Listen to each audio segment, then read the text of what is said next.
નમસ્કાર વિદ્યાર્થી મિત્રો આજે આપણે આ વિડીયોની અંદર ધોરણ 9 વિષય ઇંગ્લિશની સ્વઅધ્યયન પોથીનો પાઠ પહેલો છે ચિત્તા સ્ટીયરની વાત કરવાના છીએ। તો મિત્રો અહીંયા પાઠ નંબર 1 નું આ રીતનું સંપૂર્ણ સોલ્યુશન છે। મિત્રો આવા જ સોલ્યુશન મેળવવા માટે આપણી ચેનલને સબસ્ક્રાઇબ કરો અને આ વિડીયો તમારા મિત્રો સાથે શેર કરો। બીજું કે મિત્રો આપણી YouTube ચેનલ પર ધોરણ 9ના સ્વઅધ્યયન પોથીના દરેક વિષયના સોલ્યુશન મૂકેલા છે જે આપણી YouTube ચેનલના પ્લેલિસ્ટમાંથી મળી જશે। બીજું કે મિત્રો અહીં આપણે પાઠની ધોરણ 9ના સ્વઅધ્યયન પોથીના પાઠની PDF મેળવવા માટે એક WhatsApp ગ્રુપ છે। એ WhatsApp ગ્રુપ જોઈન કરીને તમે PDF પણ મેળવી શકો છો। તો પહેલો પ્રશ્ન છે ચિત્તા સ્ટીયર। તો અહીંયા આ રીતનું એનું સોલ્યુશન છે। અહીં સેક્શન એ છે read the extract and answer the question given below.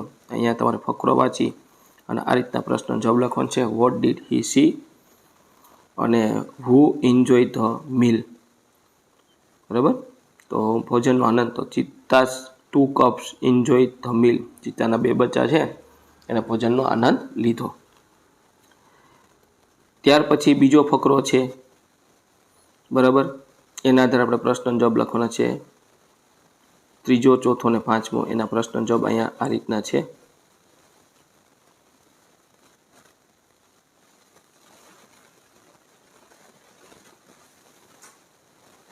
ત્યાર પછીનો ફકરો છે એમાં છઠ્ઠાનો 7માનો જવાબ આ મુજબ છે।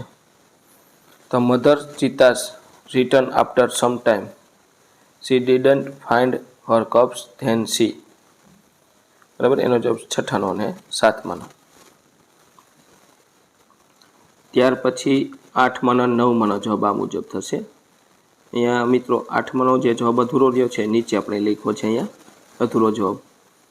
બરાબર, પહેલી લીટી, બીજી લીટી અને છેલ્લી લીટી છે અહીંયા નીચે છે અને 9મામાં તો 2 લેઝી અને વીક આ 2 ખાલી જગ્યા પૂરવાની છે। ત્યાર પછી 10મો અને 11માનો જવાબ આ રીતના 10માનો જવાબ થશે અને 11માનો જવાબ।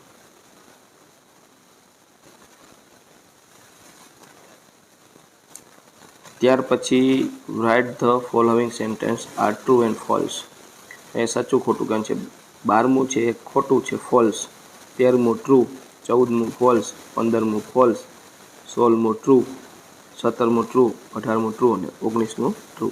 આ રીતના આપણા સાચા ખોટા વાક્ય થશે પાઠના આધારે।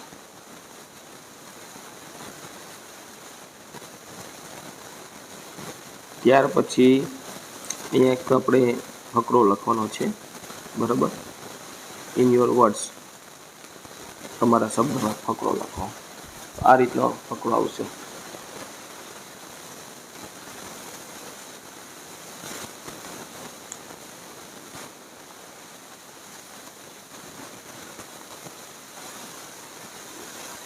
પછી સેક્શન બી, એમાં પેરેગ્રાફ વાંચી અને આન્સર ધ ક્વેશ્ચન, ફકરાનો જવાબ લખવાનો। તો 20મો છે with whom the inspector come back. બરાબર, તો આ રીતનો ફકરો છે એનો જવાબ the inspector come back with the teacher. ત્યાર પછી 21મું, 22મો અને 23મો જવાબ છે how was the teacher, how was the salt, how did she hate most. આ રીતના 3 પ્રશ્નના જવાબ થશે।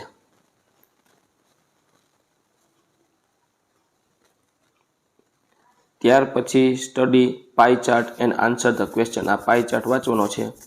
Social media use by Ritesh. Social મીડિયામાં રીતેશનો કેટલો, ફેસબુકમાં 10%, ટિકટોકમાં 20%, સ્નેપચેટમાં 25%, ઇન્સ્ટાગ્રામમાં 35% અને અધર 12% છે। એના આધારે આપણે પ્રશ્નના જવાબ લખીએ। 24મું, 25મું, 26મું, 27મું આ એના પ્રશ્નના જવાબ છે।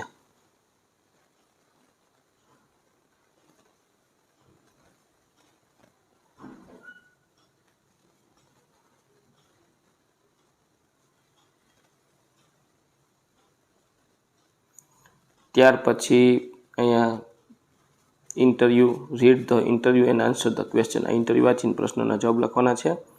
તો અહીંયા આ રીતના 28, 29, 30, 31 ને 32ના જવાબ થશે। Who are talking here? What keeps Pushpa going? What will Pushpa never do? How does Pushpa stay calm? What is Pushpa dream in for the future? તો આ રીતના આપણે 28, 29, 30, 31 ને 32ના આન્સર લખેલા છે. આ મુજબ તમારે એમના જવાબ થશે.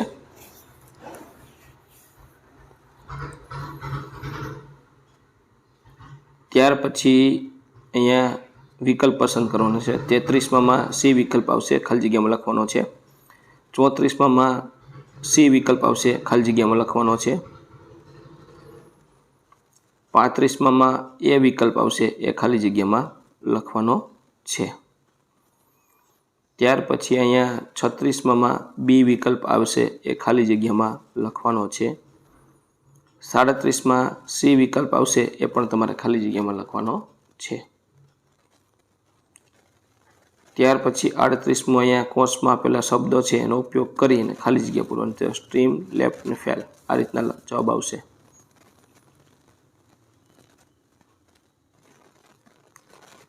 ત્યાર પછી છઠ્ઠું છે, એમાં નિયરેસ્ટ મિનિંગ, નજીકનો અર્થ દર્શાવતો શબ્દ લખવાનો છે. તો આ રીતના બંનેના અર્થ આવશે.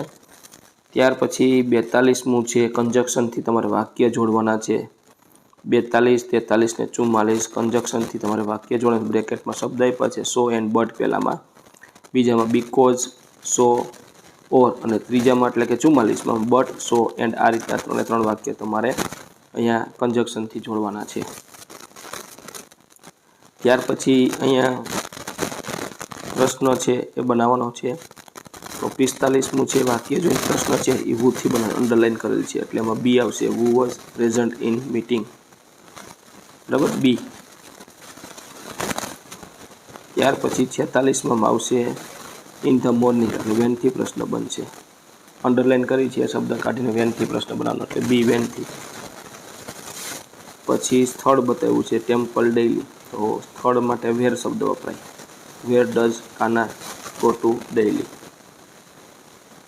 ત્યાર પછી અહીંયા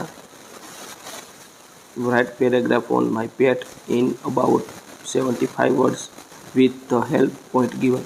તમને જે અહીંયા પોઈન્ટ આપેલા છે, મુદ્દાને આધારે તમારે એક અહીંયા ફકરો બનાવવાનો છે. તો આ રીતનો એમનો જવાબ થશે.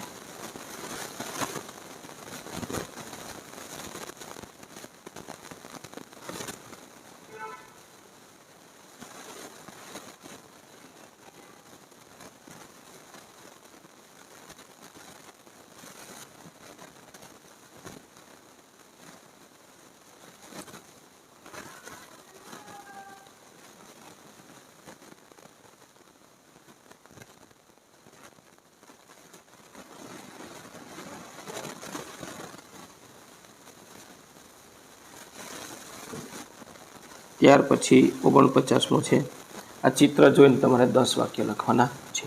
તો મિત્રો આ તો આપણું ધોરણ 9 વિષય ઇંગ્લિશની સ્વ અધ્યયન પોથીના પાઠ નંબર 1નું સંપૂર્ણ સોલ્યુશન જોયું. મિત્રો આવા જ સોલ્યુશન મેળવવા માટે આપણી ચેનલને સબસ્ક્રાઈબ કરો અને આ વિડીયો તમારા મિત્રો સાથે શેર કરો.